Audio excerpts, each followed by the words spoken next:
Rape करके मारने का भी धमकी दिए हैं। एक औरत को 5-5 भाई रखने वाले तुम लोगों के लिए बहुत बुरा होगा। औरतों की वजह से ना बड़ी बड़ी जंग हुई है। तुम्हारे पास ही दम है क्या? तब क्रिश्चियंस भी करेगा। एक क्रिश्चियन सोया हुआ शेर है, उसको तुम अगर बजरंग दल हो तो तुम्हारे घर पे किसी के बाप से नहीं डरते। झुंड में तो कुत्ता और सुअर भी जाता है। हेलो दोस्तों, welcome to my new blog. कैसे हैं आप सभी? छत्तीसगढ़ रायपुर का आपको खबर तो पता ही होगा।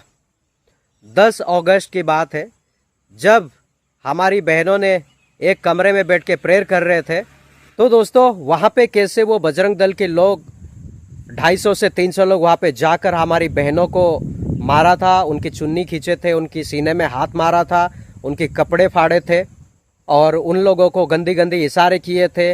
उन लोगों का दाम फिक्स किया था कि तुम लोग इतने दाम में बिकोगे।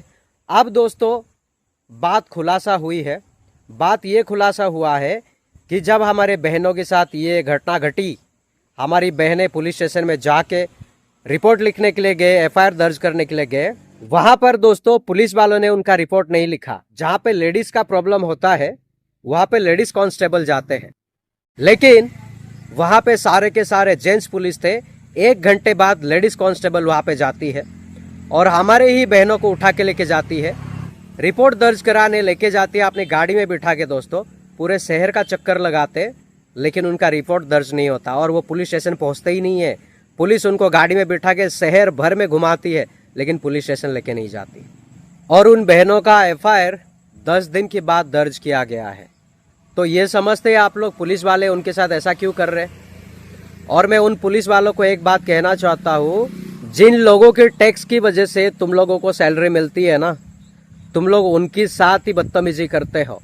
तुम लोग ये भूल जाते हो वर्दी पहनने की बाद कि तुम्हारे पास सारा ताकत आ गया है, लेकिन पब्लिक का ताकत तुम्हें नहीं पता। और पब्लिक जब अपने पे आ जाएगा, तुम लोगों का जीना मुश्किल हो जाएगा और तुम लोग अपने आप की जो वर्दी पहन के जो ताकत का जो गलत फायदा उठाते हो ना, वो ज़्यादा वक्त नहीं चलेगा। और अब वो बजरंग दल के लोगों की वजह से हमारी बहनें मुंह छुपा के चलती है और वो बजरंग दल के लोग कहते हैं दोस्तों कि तुम अकेले मिलो तो हम तुमको बताएंगे। और वो लोग उनको रेप करके मारने का भी धमकी दिए हैं। तो अब बताओ, ये जो कहते हैं सनातन धर्म में औरतों की रिस्पेक्ट की जाती है, ऐसा रिस्पेक्ट तुम्हारे घर पे अगर तुम्हारे माँ बाप ने अगर तुमको डंडों से मार के अगर तुम्हें रिस्पेक्ट सिखाया होता ना, तो तुम रिस्पेक्ट करते। लेकिन तुम लोगों के माँ बाप लोगों ने ये गलती कर दी कि तुम लोगों को शिक्षा नहीं दी, तुम लोगों को डंडों से नहीं मारा। तुम लोग कहते हो ना रिस्पेक्ट करते हो तुम लोग औरतों की। एक औरत को 5-5 भाई रखने वाले तुम लोग औरतों की रिस्पेक्ट करोगे? अगर औरतों की रिस्पेक्ट करना होता ना, तो तुम लोग गैंग रेप नहीं करते। दहेज के नाम पे औरतों को जिंदा जला के नहीं मारते। दहेज के नाम पे औरतों को दहेज नहीं मिला करके छोड़ नहीं देते। तुम लोग रिस्पेक्ट नहीं करते किसी की। और तुम लोग अपने आप को कहते हो समाज सेवक, तुम लोग बहसी दरिंदे हो। तुम्हारे घर पे माँ बहन की अगर तुम रिस्पेक्ट नहीं कर सकते तो दूसरे की माँ बहन की रिस्पेक्ट करना सीखो। और तुमको पता है ना, औरतों के ऊपर जो हाथ डालता है उसके साथ क्या किया जाता है, ये मुझे बोलने की ज़रूरत नहीं है। और ज़रा औरतों के साथ ना तमीज़ से पेश आए। जेंट्स लोगों को मारते हो, पीटते हो, उनके साथ जो जुल्म करना चाहते हो करते हो, हम लोग कुछ नहीं कहते हैं। लेकिन औरतों के ऊपर हाथ डालोगे तो तुम लोगों के लिए बहुत बुरा होगा। जब याकूब की बेटी डायना को गाँव का सरदार का बेटा जब उसके साथ गलत काम करता है, तो याकूब के 12 बेटे जाके उस सरदार को, सरदार की बेटे की समेत पूरे गांव को ख़त्म कर देते हैं। औरतों की वजह से ना बड़ी बड़ी जंग हुई है, तो जंग छेड़ने की कोशिश मत करो। जितना तुम्हारी माँ बहन की इज्जत है ना, उतना दूसरे की भी माँ बहन की इज्जत है।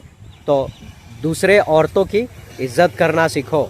और तुम लोग कहते हो देश के तुम लोग योद्धा है, इतना गंदी गंदी इशारे करते हो, रेप करने की धमकी देते हो, रेप करके मारने की धमकी देते हो। अकेले में मिलो तो बताएंगे। तुम्हारे पास ही दम है क्या? मैं फिर कहता हूँ, हमारा संविधान, हमारा कानून और हमारा बाइबल ने क्रिश्चियन लोगों के हाथ को बांध के रखा है। लेकिन ये मत भूलो कि हमारे बाइबल में ना बड़े बड़े योद्धा जन्म लिए थे, सैमसन, दाऊद, जोशुआ, और उन लोगों के सामने किसी ने टिका नहीं है। तो ये मत समझो कि क्रिश्चियंस कुछ नहीं कर सकते। वक्त आने पर जब पानी सर के ऊपर चला जाएगा ना, तब क्रिश्चियंस भी करेगा। और तुम्हारा पुलिस प्रशासन, तुम्हारा 2 कौड़ी के नेता लोग, तुम्हारा बजरंग दल कुछ नहीं कर सकता। इसलिए मैं कहता हूँ, अगर प्यार पाना चाहते हो तो प्यार करना सीखो। अच्छे से रहना चाहते हो तो दूसरों को भी अच्छे से रहने दो। किसी को छेड़ो मत, वरना जब तुम छेड़ोगे वही तुम पर भारी ना पड़ जाए, फिर तुम्हें सर छुपाने के लिए भी जगह ना मिले, कहीं ऐसा ना हो जाए। मैं धमकियां नहीं दे रहा हूं, मैं हकीकत बता रहा हूं। तुम्हें पता नहीं है कि क्रिश्चियन क्या चीज है, क्रिश्चियंस क्या है, क्रिश्चियंस कैसे है, तुम्हें नहीं पता। वो जितने अच्छे हैं ना, उनको उतना अच्छे से रहने दो, उनको छेड़ो मत, उनको उंगली मत करो। एक क्रिश्चियन सोया हुआ शेर है, उसको जगाओ मत, अगर जाग गया ना तो चीर फाड़ के रख देगा, फिर उसके बाद तुम्हें बचाने वाला कोई नहीं आएगा, तुम्हारा नामो निशान मिट जाएगा इस धरती से।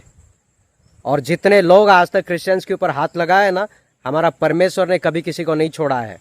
समय आने पर उसको उसका कर्म का फल दिया है।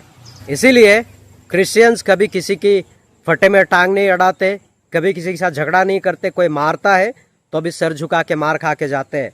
इसका मतलब ये नहीं है कि वो उनका कमजोरी है, कमजोरी नहीं है, वो उनका ताकत है। और उनकी ताकत को और छेड़ने की कोशिश मत करो, उकसाओ मत। तुम अगर बजरंग दल हो तो तुम्हारे घर पे, हमारे पास नहीं है। हम क्रिश्चियंस कभी किसी से नहीं डरते। हमारा परमेश्वर का वचन कहता है, जहाँ परमेश्वर का आत्मा होता है वहाँ पे डर का आत्मा नहीं होता है। हम किसी से नहीं डरते, हम किसी के बाप से नहीं डरते। तुम लोग डरते हो इसलिए पीछे पुलिस वालों को लेके चलते हो, हम लोग किसी को पीछे लेके नहीं चलते, ना बॉडीगार्ड लेके चलते हैं हम लोग। झुंड में जाके हमारी बहनों को तुम लोग ऐसा करते हो। झुंड में तो कुत्ता और सुअर भी जाता है। अगर तुम्हारी माँ बहनों का कोई ऐसा दाम रखेगा, तुमको कैसा लगेगा? तुम्हारी माँ बहनों की सीने में कोई हाथ डालेगा, तुमको कैसा लगेगा? तुम्हारी माँ बहनों का दुपट्टा खींचेगा, उसका कपड़ा फाड़ेगा, तुमको कैसा लगेगा? जो ज्योति शर्मा है, बहुत फुदकती है, उसका क्या होगा? अगर उसकी सीने में कोई हाथ डालेगा तो उसको कैसा लगेगा? उसका दुपट्टा अगर कोई खींचेगा तो उसको कैसा लगेगा? उसका दाम अगर कोई लगाएगा तो उसको कैसा लगेगा? बुरा लगेगा ना। तो उसी तरह समझो कि यहाँ पे हर एक इंसान समान है। जब से तुम लोगों का ये बजरंग दल निकला है ना, तब से भारत में अशांति फैली है। लेकिन इससे पहले हिंदू, क्रिश्चियन, मुस्लिम, सिख, बुद्ध, जैन सब भाई भाई बन के रह रहे थे। लेकिन तुम लोगों ने सबको अलग किया है।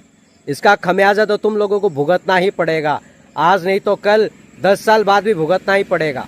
तुम लोगों ने ना भारत देश में रह के भारत की बेटियों के ऊपर हाथ डाला है, जो ये कानूनन बहुत बड़ा जुर्म है।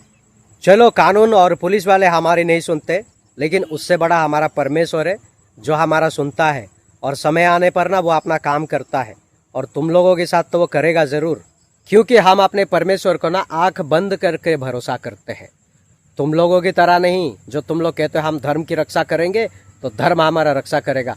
हमें हमारे धर्म की रक्षा करने की कोई जरूरत नहीं है। हमारा धर्म अपने आप अपनी रक्षा कर लेता है और हमारी भी रक्षा करता है। हमारे यीशु मसीह के पास ना इतना पावर, इतना ताकत है, और उसके पास है ना इतना दम है। इसीलिए क्रिश्चियन चुप बैठते हैं। तुम लोगों की तरह फड़फड़ाते नहीं है, तुम लोगों की तरह भीख मंगे नहीं है क्रिश्चियंस। और मैं बार बार यही बात कहता हूँ कि किसी को उकसाओ मत इतना कि वो मजबूर हो जाए।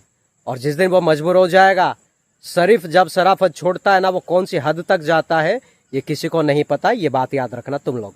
और तुम लोग 2 कौड़ी के लोग हमारे भाई बहनों को मारोगे, पीटोगे, हमारी बहनों की सीने में हाथ डालोगे, तुम सबका न्याय होगा, बहुत जल्द होगा। और जब हमारा परमेश्वर न्याय करेगा ना, सिर्फ तुम्हारे साथ नहीं होगा, सबके साथ होगा।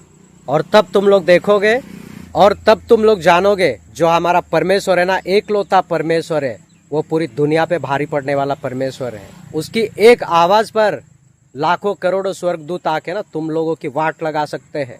इतना दम रखता है हमारा परमेश्वर। और आज हाँ, मैं घमंड के साथ कहता हूँ कि मैं क्रिश्चियन हूँ। उस यीशु मसीह के नाम पे घमंड से कहता हूँ, तुम लोगों की तरह नहीं। हम लोग घमंड से कहते हैं कि हमने उसको पाया है और उसने हमें अपने पापों से छुड़ाया है। उसने हमें हमारे कष्टों से, हमारे अनंत काल की मृत्यु से उसने हमें बचाया है। हम उसके नाम से घमंड करते, गर्व करते हैं। तुम लोग गर्व करके देखो। तुम्हारा बाप एक होगा तो करोगे ना गर्व। तुम्हारा 33 कोटि बाप है। आज का ब्लॉग मैं यहीं पे करता हूँ एंड। ब्लॉग अच्छा लगे तो लाइक, कमेंट और शेयर जरूर करें। और आप हमारे चैनल में नए हो तो चैनल को सब्सक्राइब करें। अगर फेसबुक से देख रहे तो पेज को फॉलो करना। Thank you so much. फिर मैं मिलूंगा एक नेक्स्ट वीडियो में। तब तक के लिए अपना ख्याल रखिएगा। God bless you all.